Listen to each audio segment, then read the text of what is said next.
તો આજે મિત્રો લાઇટ વહી ગઈ છે ઘરે અને આજે ગરમીથી એટલા બધા કંટાળી ગયા છીએ અને પછી અમે ક્યાં પહોંચ્યા એ જોઈને તમને પણ મજા આવશે મિત્રો. એ છે આજે ગરમી પણ વધારે છે મિત્રો.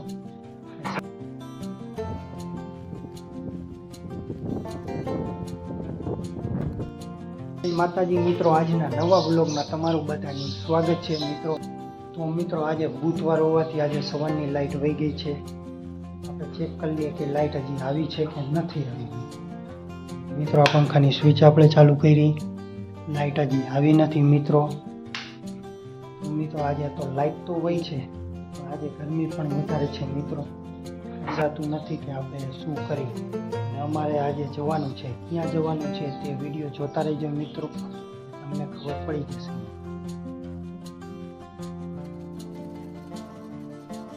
વાળી જોઈજો મિત્રો કેવી છે અમારી વાડી. કમેન્ટમાં જરૂર બતાવજો મિત્રો.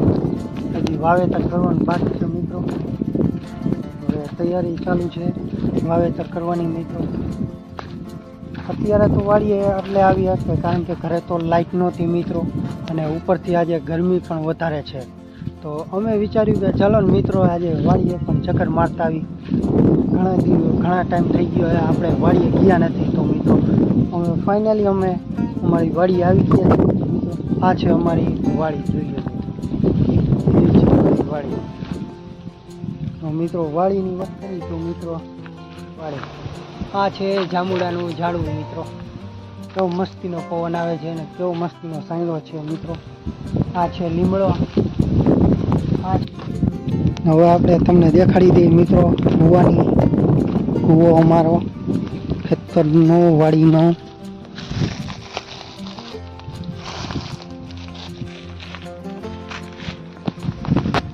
તો મિત્રો આ છે અમારા ખેતરનો કૂવો, જોઈએ મિત્રો કેટલો અંદર કચરો છે મિત્રો.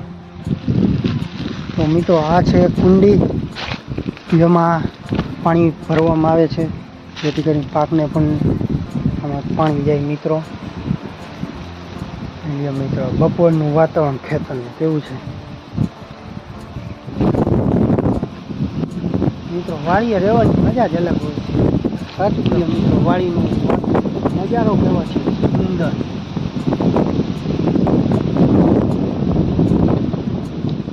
તમને દેખાય છે આ છે અમારા ખેતરનો શેઢો મિત્રો. અહીંથી બીજાનું ખેતર આવી જાય પાડોશીનું. એવી મજા આવે વાડીએ. આજે મિત્રો એક વાત તો સારી થઈ ગઈ કે આજે લાઇટ વહી ગઈ. આજે ઈ બાને આજે અમારે ખેતરે ચક્કર પણ મળી ગઈ ને આજે ખેતરનો વાડીનો નજારો પણ જોવા મળી ગયો.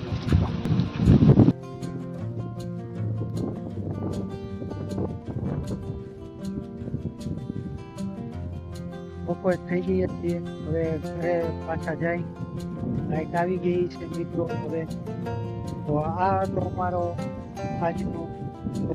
તો આ બ્લોગ તમને પસંદ આવે લાઈક કરજો, શેર કરજો અને સબસ્ક્રાઈબ જરૂર કરજો. તો ફરી પાછા મળીએ અમારા નવા બ્લોગમાં.